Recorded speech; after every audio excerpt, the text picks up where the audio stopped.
இந்திய பொருளாதார சிந்தனையாளர்களின் பங்களிப்பு. திருவள்ளுவர். வள்ளுவரின் பொருளாதார கருத்துக்கள் திருக்குறளின் 2ஆம் பகுதியான பொருட்பாலில் மிகுதியாக காணப்படுகிறது. மழையை வாழ்வின் பெரும் ஆதாரமாக கருதினார். வாழ்வின் அடிப்படை பொருளாதார தேவையான வேளாண்மை மழையை சார்ந்திருக்கிறது. அது அழிவையும் தரும், அழிவிலிருந்து மீண்டும் தழைத்தோங்கவும் செய்யும். உற்பத்தி காரணிகள். உற்பத்தி காரணிகளான நிலம், உழைப்பு, முதல், அமைப்பு, காலம், தொழில்நுட்பம் ஆகியவை குறித்து பல கருத்துக்களை வள்ளுவர் எளிமையாக சொல்லியிருக்கிறார். பெருமவற்றுள் யாமறிவது இல்லை, அறிவறிந்த மக்கட்பேறு அல்ல பிற என்கிறார் திருவள்ளுவர். வேளாண்மை. வள்ளுவர் வேளாண்மையை அடிப்படை பொருளாதார நடவடிக்கை என்கிறார். உலகத்தின் அச்சாணியாக வேளாண்மை இருக்கிறது. பொருளாதார ரீதியாக பிற துறைகளின் செழுமை வேளாண்மை துறையின் செழுமையை சார்ந்தது. உழவு தொழில் புரிபவன் மட்டுமே தலையாய மனிதன். உழுதுண்டு வாழ்வோரே வாழ்வார், மற்றெல்லாம் தொழுதுண்டு பின் செல்பவர். குறள் எண் 1032. அதிகாரம் உழவு. உழவு தொழிலே மற்ற தொழில்களை விட உயர்ந்ததாக வள்ளுவர் கருதுகிறார். பொதுநிதி.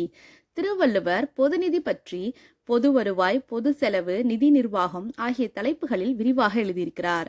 வருவாயை உருவாக்குதல், வருவாயை சேகரித்தல், வருவாயை நிர்வாகம் செய்தல், பொது செலவு பற்றியெல்லாம் குறிப்பிடுகிறார். பொது செலவு. வள்ளுவர் சமநிலை அறிக்கையை பரிந்துரை செய்கிறார். ஒரு நாடு அதன் செலவுகளை கட்டுக்குள் வைத்திருக்கும் பட்சத்தில் அதன் வருமானம் குறைவாக இருந்தாலும் பாதகமில்லை என்கிறார். நிதிநிலை கொள்கையை வகுக்கும் போது செய்ய வேண்டியதாக அவர் சொல்வது, எப்போதும் உபரி நிதிநிலை இருக்கட்டும். சில நேரங்களில் சம நிதிநிலை இருக்கலாம், ஆனால் ஒருபோதும் பற்றாக்குறை நிதிநிலை மட்டும் கூடாது. பொது செலவை கீழ்காணும் 3 இனங்களுக்கு செலவிடுமாறு வலியுறுத்துகிறார் வள்ளுவர். பாதுகாப்பு, பொது பணிகள், சமூக பணிகள். வெளிநாட்டு உதவி. வள்ளுவர் வெளிநாட்டு உதவி பெறுதலை ஆதரிக்கவில்லை. குறள் 739 வெளி உதவி கோரும் நாடுகள் நாடுகளே அல்ல என்கிறார். வேறு வகையில் சொல்வதானால் அவர் தன்னிறைவு பெற்ற பொருளாதாரத்தையே வலியுறுத்தினார். வறுமை மற்றும் பிச்சை எடுத்தல், இரத்தல். பசி கொடுமையிலிருந்து பெறும் விடுதலையே ஒவ்வொரு மனிதனும் பெறக்கூடிய அடிப்படை சுதந்திரம் என்றும் அனைத்து குடிமகனும் இதனை அனுபவிக்க வேண்டும் என்றும் வள்ளுவர் கருதினார். செல்வம். தொழில்தான் உண்மையான செல்வம், உழைப்புதான் மிக பெரும் வளம். நலம் பேணும் அரசு.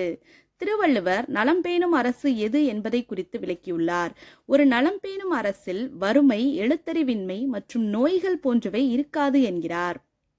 நலம் பேணும் அரசின் முக்கிய கூறுகளாவன நோய் நொடியற்ற ஆரோக்கியமான மக்கள், பெருஞ்செல்வம், நல்ல விளைச்சல், வளம் மற்றும் மகிழ்ச்சி, மக்களுக்கு முழு பாதுகாப்பு.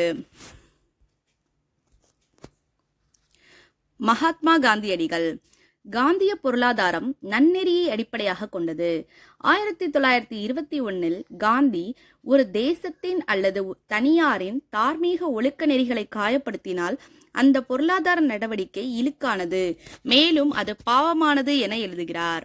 தார்மீக மதிப்புகளை புறந்தள்ளும் பொருளாதாரம் உண்மையற்றது என அதே நம்பிக்கையை காந்தியடிகள் மீண்டும் 1924 கூறுகிறார்.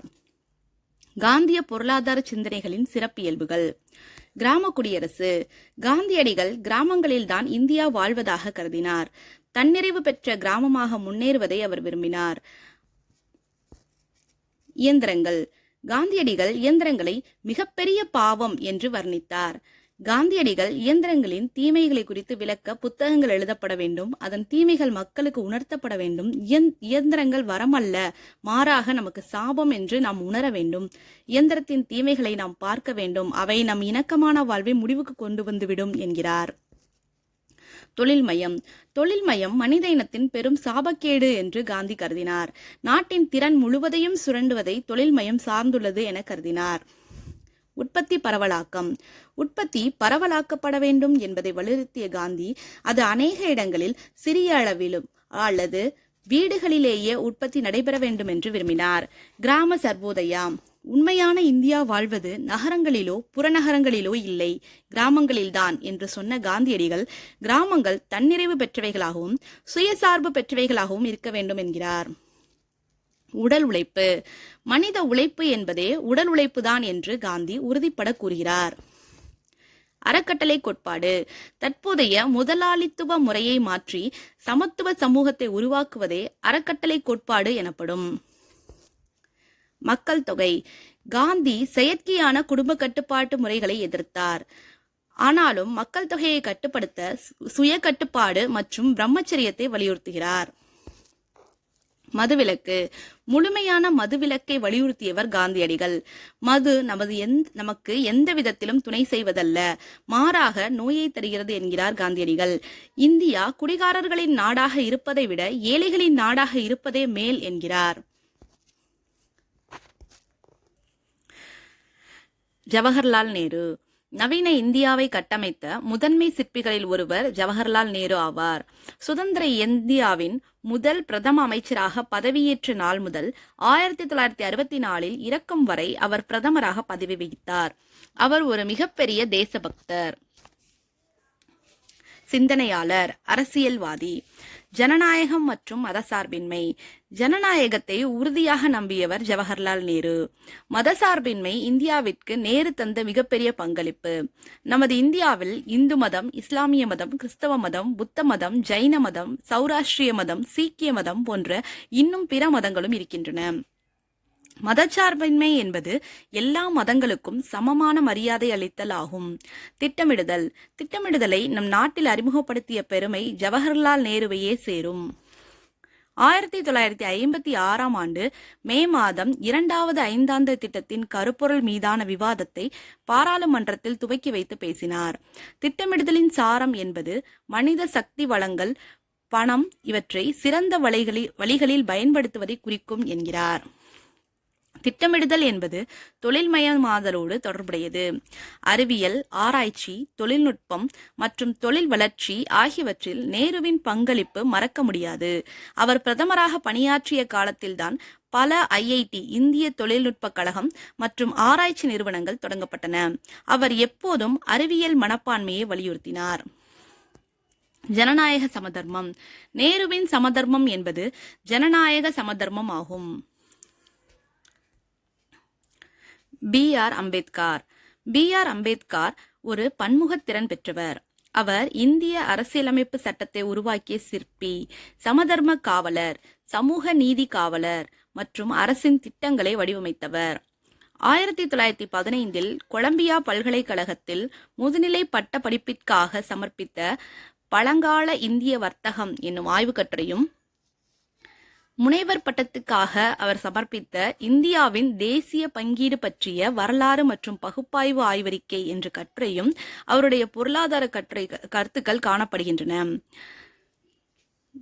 பிரிட்டிஷ் இந்தியாவில் மாகாண நிதிகளின் மதிப்பீடு, மாகாண ஏகாதிபத்தியத்தின் நிதிகள் பரவலாக்கம் பற்றிய ஒரு ஆய்வு கட்டுரையாக வெளியிடப்பட்டது.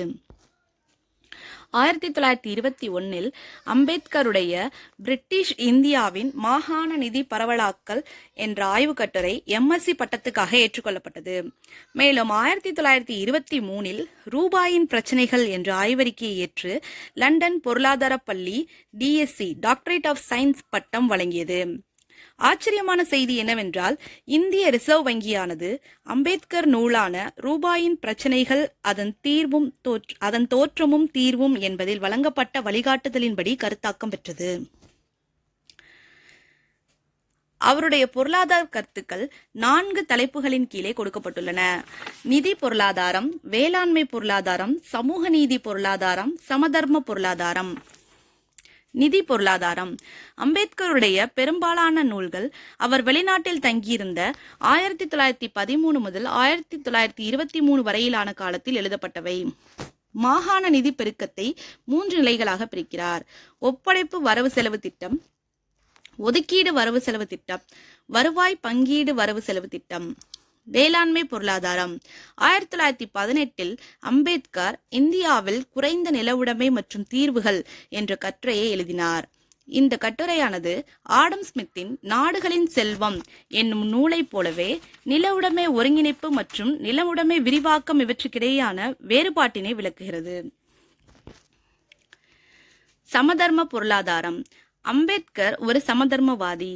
சமூக நீதியின் பாதுகாவலர். அவர் அனைத்து முக்கியமான தொழில்களையும் நாட்டுடைமை ஆக்க வேண்டும் என்றும், நிலத்தை அரசே நிர்வகிக்க வேண்டும் என்றும், கூட்டு வேளாண்மை நடத்தப்பட வேண்டும் என்றும் வலியுறுத்தினார்.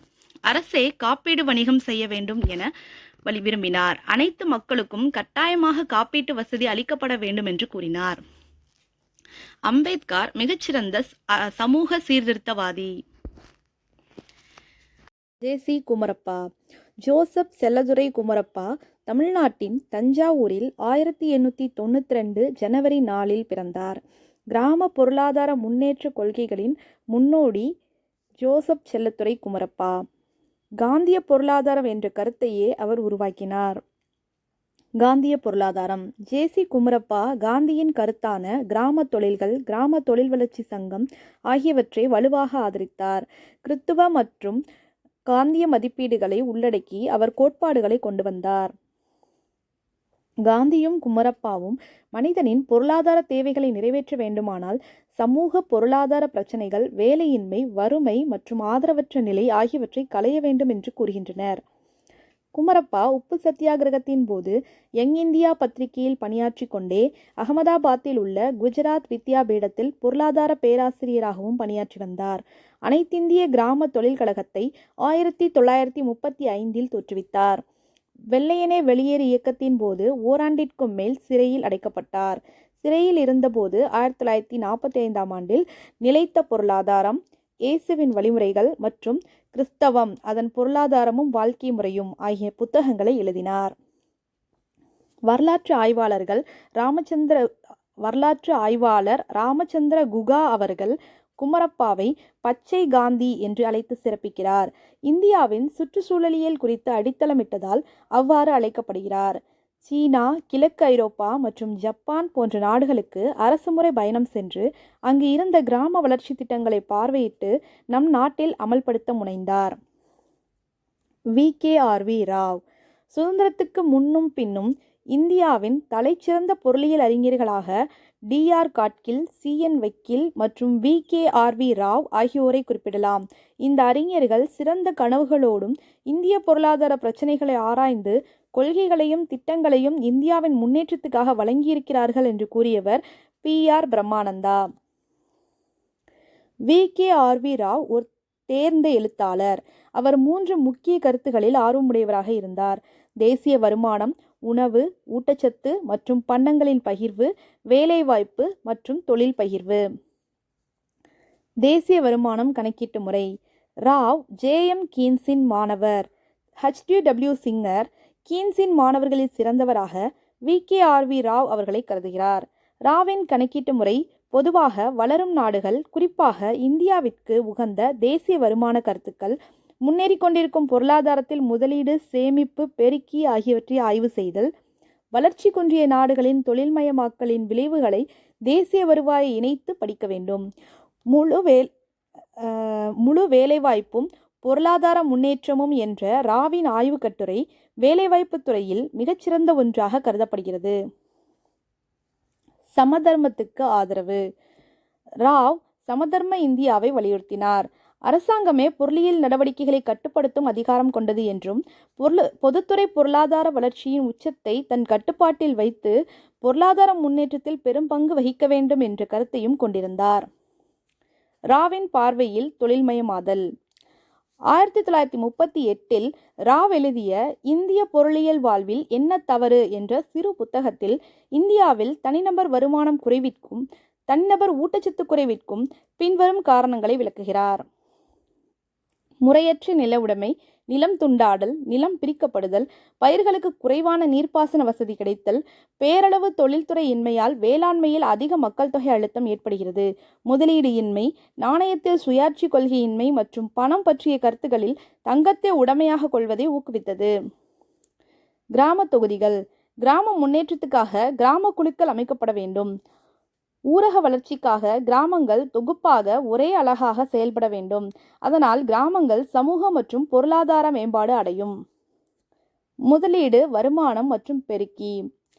1952 ராவ் அவர்கள் எழுதிய முன்னேற்றமடையாத நாடுகளின் முதலீடு, வருமானம் மற்றும் பெருக்கி ஆகியவற்றிற்கிடையேயான தொடர்பு என்ற புத்தகம் பேரியல் பொருளாதாரத்தில் குறிப்பிடத்தக்க பங்களிப்பு வழங்கியது.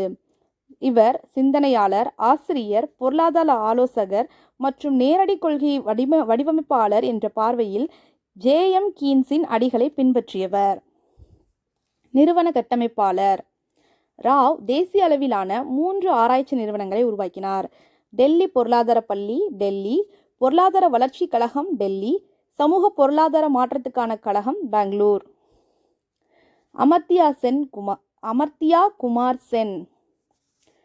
நோபல் குழு சென்னின் பங்களிப்பை பற்றி குறிப்பிடும்போது அவருடைய சமூக தெரிவு கொள்கை, வளர்ச்சி, பொருளாதாரம், வறுமை மற்றும் பஞ்சங்கள் பற்றிய ஆய்வு மற்றும் உரிமங்கள், திறன் முன்னேற்றம் பற்றிய கருத்து ஆகியவற்றை குறிப்பிடுகிறது. வறுமை மற்றும் பஞ்சம். 1981 சென் எழுதிய வறுமை மற்றும் பஞ்சம், உரிமம் மற்றும் இழப்பு பற்றிய ஒரு கட்டுரை சிறந்த ஒன்றாக இருக்கிறது. அவருடைய புத்தகத்தில் பல்வேறு பஞ்சங்கள் பற்றி ஆய்வு செய்து அவற்றின் உண்மையான காரணங்களை எடுத்துக்காட்டியிருக்கிறார். வறுமை மற்றும் சமத்துவமின்மை, வருமான பகிர்வு மற்றும் வறுமை கோட்டிற்கு கீழே உள்ள மக்களின் நுகர்வு ஆகியவற்றை கணக்கில் எடுத்துக்கொள்ள வேண்டும் என்பது சென் அவர்களின் முக்கிய கருத்தாகும்.